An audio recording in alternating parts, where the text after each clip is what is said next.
I, 28, female, met my fiancé, Zach, 28, male, 3 years ago through a dating app.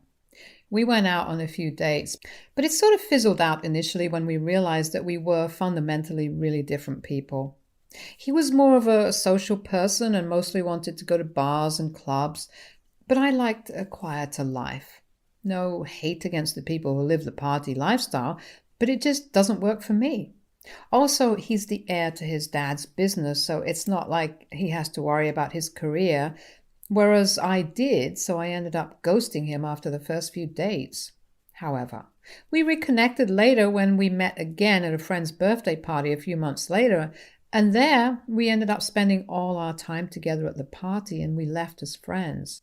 Soon enough, he asked me out again, and this time I decided to give him a real chance instead of just giving up because of our differences like I did the first time around. And we ended up getting pretty serious, as you guys must have realized by now. He and I still were very different people, but we did love each other, and I believed that that would be enough for our relationship to work.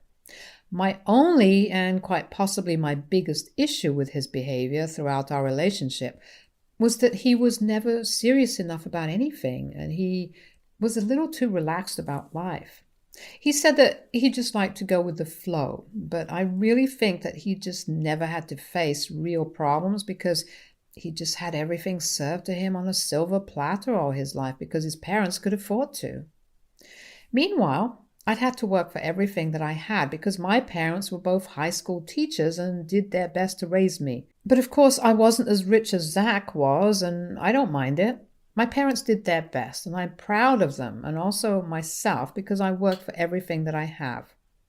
I'm a dentist, and I lead a nice life, so I have no complaints about how my life turned out, and I'm grateful to my parents for doing their best. Zach obviously had a very different childhood as compared to mine, which I already spoke about, and as much as I'd hate to admit this, up until a few days back, I'm afraid it's true that his lifestyle has made him lazy, and he takes everything for granted. We moved in together 1 year after dating, and I realized that Zach hadn't grown up at all and still believed that playing video games all day, going to the gym occasionally, and partying every weekend was okay. He'd go to work twice a week only if he felt like it. He'd work at home the rest of the week and sometimes wouldn't even do that. And there were no repercussions for it because, of course, his dad owned the company and nobody could say jack to the boss's son. He was out and out, a product of nepotism, and he was proud of it too. He didn't hesitate to play that card at work either and got paid every month for doing practically nothing. His dad was still working, and he'd reassure Zach that no matter what happened, he'd still inherit the business, and he was sure that Zach would do a great job of running it, as smoothly as he was, even though Zach didn't even bother to show up for work and barely had any real-life experience. I don't think a business degree is as good as experience, but that's just my opinion. I did try to talk to Zach about it a couple of times, but he told me that as long as he got paid, I didn't need to meddle in his professional life. To be fair, he did have a point because he was bringing home the money, so I couldn't really complain about him not contributing because he actually was. The only problem was that I knew that he wasn't doing anything to deserve it, and that bugged me a little. But at the end of the day, he was still earning. And I didn't want to fight with him pointlessly, because if his dad was okay with this arrangement and he was okay with this arrangement, then who am I to disagree? So I let it go on and tried my best to ignore their strange working arrangement. My parents were in their early 50s now, so I was trying to support them a little because it was the right thing to do, and also because I wanted to. Most importantly, at this point, I could afford to help them out so they could save up for their retirement. Zach and I kept our finances separate, so I didn't think it was important to tell him what I did with my money, since he never told me what he'd do with his. As long as all our bills were paid, I didn't think it mattered what we did with our hard-earned money. At least in my case, it was hard-earned. So anyway, I'd pay off a couple of my parents' bills every month whenever I could, and even though they asked me not to, I'd do it because I liked knowing that I was helping them out. I didn't think anyone would have a problem with this, but then a couple of months ago, Zach brought it up with me when he found out that I'd paid my parents' electric bill for the month. My parents had been visiting the day before and they just brought it up conversationally, and I didn't think it was a big deal, but I think Zach didn't feel the same way about it. He told me that I should have discussed this with him first and then said that now I must ask him before I send any money to my parents. I didn't take that well at all, and we got into a fight over what he said because I don't think I owe anyone an explanation as to what I do with my own money. I worked for it, I earned it, and so nobody else but me gets to decide what to do with it. I've not asked him what he does with his money either and how he spends it, so neither should he have a say in what I do with my money, especially when I'm not even wasting it on buying my friends drinks at the bar every weekend. And also, as a dentist who works in a really well-known hospital, I can afford to help my parents out, so I didn't appreciate him telling me to ask him before I did whatever I had to do. That was a major fight that we had, and we didn't speak for a few days after that. But then he apologized to me and we made up. A couple of weeks after that, we got engaged and I got super busy with the wedding prep, so I forgot about that argument of ours. It's been 6 months since we got engaged and we were supposed to get married this week, 3 days back. It didn't happen because the night before we were supposed to get married, Zach came to me with a document and asked for my signature on it. We'd planned to stay separately until the ceremony, so he was about to check into a hotel nearby, leaving me alone at home, and told me that I needed to hurry. He seemed kind of uncomfortable with the whole thing and was trying to rush me through it and get me to sign as soon as I could, but I'm not stupid. I wasn't going to sign anything without knowing what I was getting myself into. And so I read through the document. At first, I thought it was a prenup or something, but while reading, I realized that this contract was about something else altogether, and it was a lot more disturbing when I had that realization. It was a contract that said that after I got married, I would not use my money to fund my parents or any other member of my family, and that if I was ever to get pregnant and have children, they were never to be left with my parents unsupervised until they reached the age of 18. It also said that if Zach or my in-laws deemed it necessary, then I might even have to go no contact with my own family. I don't think I still have words to express exactly how I felt at the time when I went through that contract and I could only stare at Zach with an open mouth. I think a brutal prenup would have been less offensive because at least then he would have been trying to protect his own wealth. The contract that he'd drawn up just made it look like my parents were greedy and untrustworthy vultures waiting to pounce at the slightest opportunity to extort money out of me, which was not the case at all. I think I didn't say anything for about a minute after reading that contract, and I just kept staring at it, trying to make sense of it. Zach tried to explain to me that the reason he and his parents had thought that this was a necessary measure to take was because of the argument regarding my parents' bills that I'd paid. He believed that this could take a really bad turn with time because soon enough, his dad was going to retire and he'd been running the business, which meant a significant raise in his income, and he didn't want my parents to think that they were entitled to any sort of monetary help from either of us at any point, and this contract was supposed to make sure of that. The clause about our future children was something he'd added just in case my parents decided to use our kids against us. And the last one was just for worst case scenarios, but he told me not to worry about that because he hoped that things would never have to come to that at all.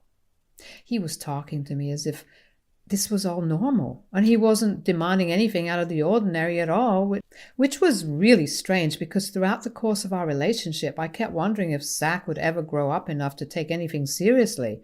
And now that he'd finally decided to get serious, the first thing he did was show me exactly how low his opinion of me and my parents was. I could hardly believe what he was saying, and the way he was asking me to just sign it so casually was disconcerting. I was livid, but instead of throwing it at his face right then, I decided that I was going to wait it out and insult him in a much worse way than he or his parents could even imagine. So I decided to sign it, But I also told him that I wanted to keep that copy with myself for the time being. He was just so thrilled that I decided to sign it that he didn't even question me as to why exactly I wanted to keep it with me, and just left after that. I didn't fall asleep until really late at night because I couldn't bring myself to accept that the guy I'd loved and tolerated for 3 years actually looked down on me and my parents, and he'd never considered us equals at all.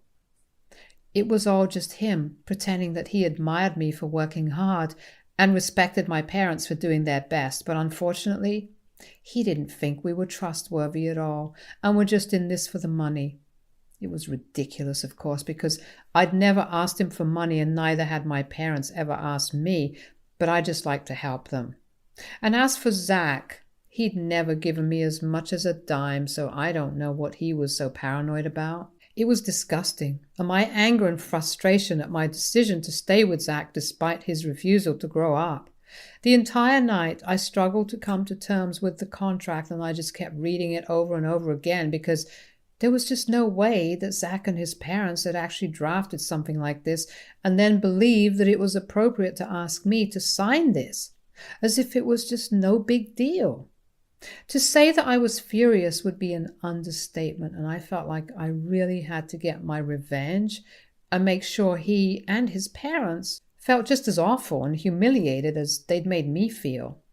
So the next day, the day of my wedding, I did everything I was supposed to and pretended it was all fine. Then, finally, after I'd walked down the aisle and it was my turn to say my vows, I asked my maid of honor for my purse and brought out the contract to read it out.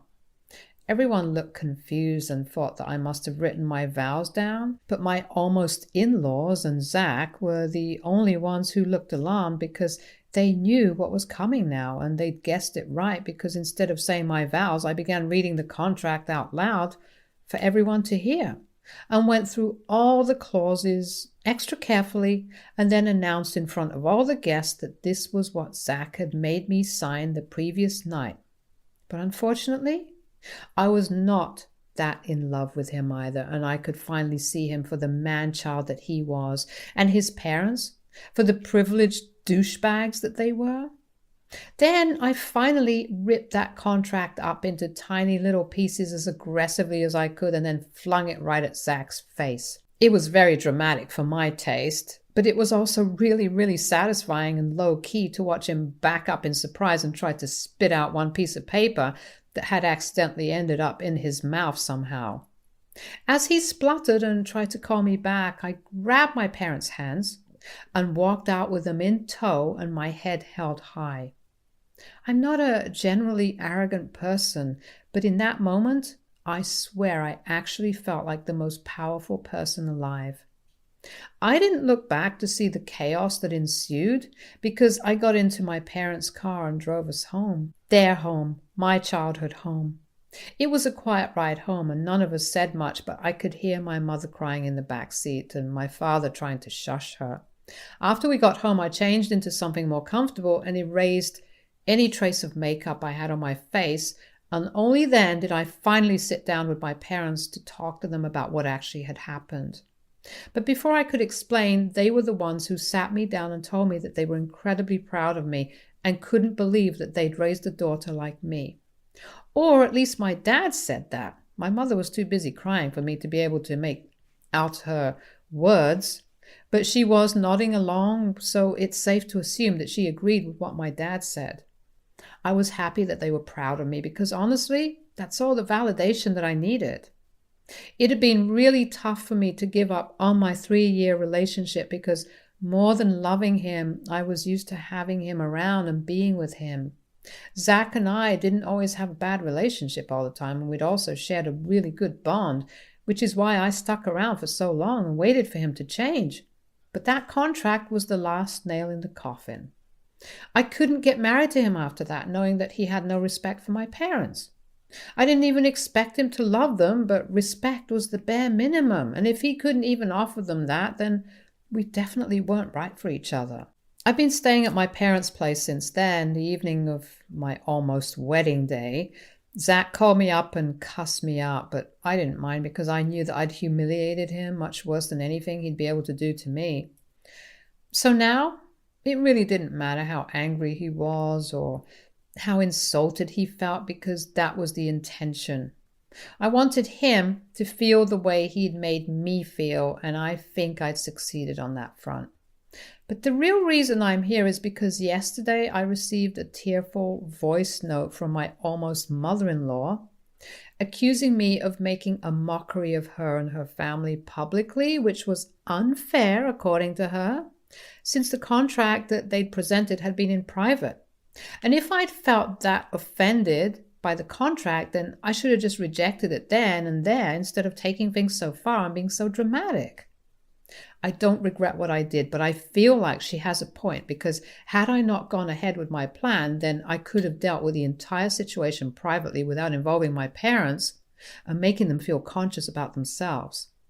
I got a little carried away with the idea of humiliating Zach and getting back at him that I forgot to take into consideration the more practical side of things. And I think that's why I might have been in the wrong. AITA for publicly humiliating my fiancé and walking out of our wedding because his family had come up with an offensive contract against my parents? Update 1. So I decided that I wasn't in the wrong at all. I might have been a tad bit impractical and impulsive, but still. That's a far cry from selfish, cruel, and disrespectful, which is what they'd been. I know a lot of people still disagree with what I did and think I'm the bad guy here, but I don't care. I did whatever I thought was appropriate, and honestly, most people here think that I was completely justified in what I did. So clearly people who think I was wrong are in the minority.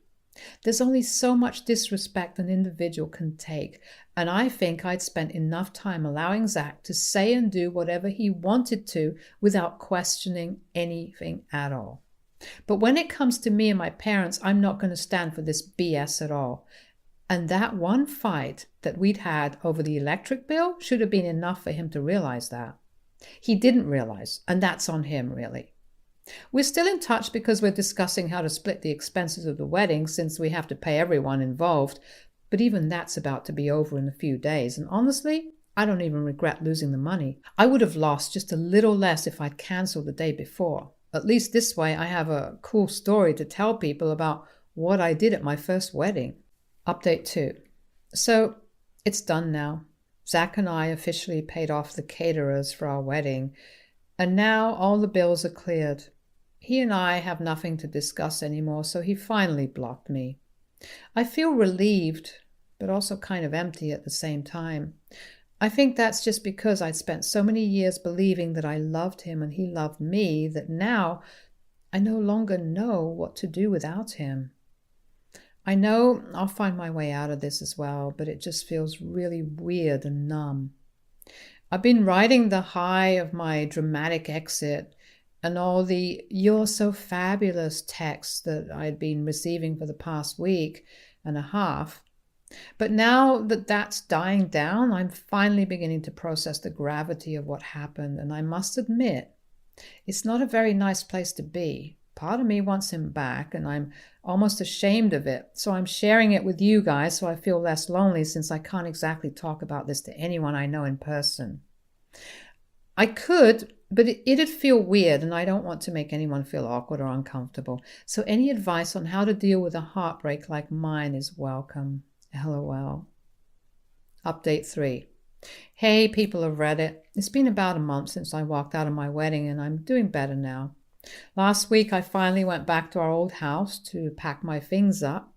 Zach wasn't at home, but a friend of his was and let us in. It felt weird knowing that I wouldn't be coming back there anymore and that was my last trip to the place I'd called home for so long. My friend and I packed up and left as soon as we could because I didn't want to get emotional and end up crying in front of other people. Zach's friend, who was staying there with him at the time, did hand me a note before I left, though. It was kind of bittersweet because it was an apology for what he'd done and how he treated me because he'd always known that I'd been even-tempered and shy. So things must have been pretty bad for me to throw a public fit like that. And yes, that was entirely true, but I'm glad he realized his mistake and apologized for it. He also said a couple of other things, like he wanted us to meet again sometime in the future, when both of us would be in a better space, because he thinks that both of us were immature in the course of our relationship and acted like juvenile teens. We cared more about being in a relationship than about each other, and I suppose he's not wrong. But it stung to read all of it and realize that even I'd messed up on some level. I don't think it's likely that we'll ever get back in touch or fall in love with each other again, but it's sweet that he apologized to me. That's really all that I can say, because despite this apology, I still can't change the past and fix our relationship because the damage is done now. I'm sad that we ended on such a terrible note, but I'm also looking forward to a better life now that I'm single. I'm obviously not going to be dating anyone for quite some time and focus only on myself and improve myself so that I don't end up making the same mistakes that I made with Zach. I've rented a new apartment near my parents' place so I can just visit them if I feel too lonely. And I've also decided to devote more time to work and also reading, painting, and other hobbies of mine, which I'd forgotten about after I started dating Zach, and then my entire life became about my relationship. But that's going to change now, and I'm looking forward to that change. I don't know what the future holds for me, but I'm glad that I have supportive parents, empathetic friends, and a steady job to keep me sane. Stay tuned for more stories from our